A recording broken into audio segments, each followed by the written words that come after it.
Health টিপসে সবাইকে শুভেচ্ছা অভিনন্দন। আজকের টিপসে যা থাকছে তা হচ্ছে মানবদেহের অত্যন্ত গুরুত্বপূর্ণ একটি উপাদান, যা সম্পর্কে আমাদের জানা দরকার এবং যত্নে রাখা দরকার।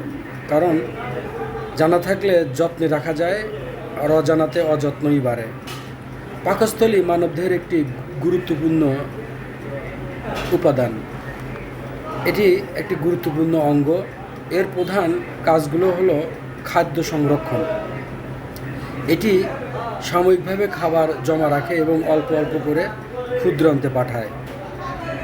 হজম করা, পেশি সংকোচনের মাধ্যমে খাবারকে পিষে মন্ডে পরিণত করে এবং গ্যাস্ট্রিক গ্রন্থি থেকে নিঃসরিত অ্যাসিড ও এনজাইম নিয়ে প্রোটিন ও চর্বি ভাঙতে এই পাকস্থলীর গুরুত্ব অপরিসীম। জীবাণু ধ্বংস, আমাদের অজানাতে, আমাদের অগোচরে, আমাদের শরীরের ভিতরে আমাদের খাদ্যের মাধ্যমে যে সমস্ত জীবাণু প্রবেশ করে, সেই সমস্ত জীবাণুগুলোকে ধ্বংস করার জন্য পাকস্থলী হাইড্রোক্লোরিক অ্যাসিড নামে একটি উপাদান খাবারের সাথে মিশায়, যা ব্যাকটেরিয়াগুলোকে মেরে ফেলে। উপাদান শোষণ, সরাসরি পানি বা কিছু ঔষধ এবং এ ধরনের খাবার যখন আমরা গ্রহণ করি, সেগুলো কিন্তু শোষণ করার জন্য এই পাকস্থলী অত্যন্ত গুরুত্বপূর্ণ ভূমিকা পালন করে। এখন এত গুরুত্বপূর্ণ একটি উপাদান আমাদের শরীরে অভ্যন্তরে আছে, অবশ্যই কিন্তু তাকে ভালো রাখার জন্য আপনার কিছু করণীয় আছে।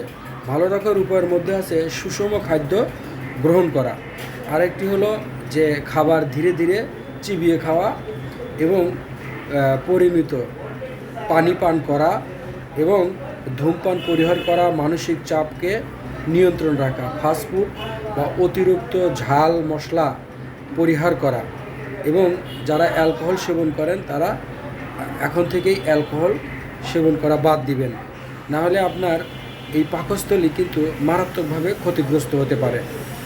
পাকস্থলী যদি আক্রান্তভাবে ক্ষতিগ্রস্ত হয়, তাহলে কী কী উপসর্গ আপনাকে প্রকাশ করবে? এটা সাধারণত পাকস্থলী আক্রান্ত হলে ক্ষুধা মন্দা ভাব আসতে পারে, সামান্য খেলেই পেটটা যেন ভরে ওঠে এবং এর সাথে সাথে পেট ব্যথা, পেটে জ্বালা পোড়া অনুভব হওয়া, বমি ভাব হওয়া এবং অস্বস্তি একটি পরিবেশ তৈরি হওয়া, এগুলোই হচ্ছে সাধারণত সমস্যা। এর সাথে সাথে মারাত্মক যে সমস্যাটি হয় সেটা হলো পাকস্থলীতে প্রদাহ এবং পেপটিক আলসার, যেটার কথা আমরা কম বেশি সবাই জানি। এই পেপটিক আলসার কিন্তু একটি পরিচিত শব্দ। তো এই জন্য পাকস্থলীকে যত্নে এবং পাকস্থলীকে সুরক্ষিত রাখার জন্য অবশ্যই আপনার কিছু গুরুত্বপূর্ণ কাজ রয়েছে, সেটি আপনি আপনার লাইফস্টাইলে আপনি যোগ করবেন, যাতে আপনি দুরারোগ্য এই পাকস্থলী রোগে আক্রান্ত না হন। সবাইকে আন্তরিক মোবারকবাদ। আসসালামু আলাইকুম।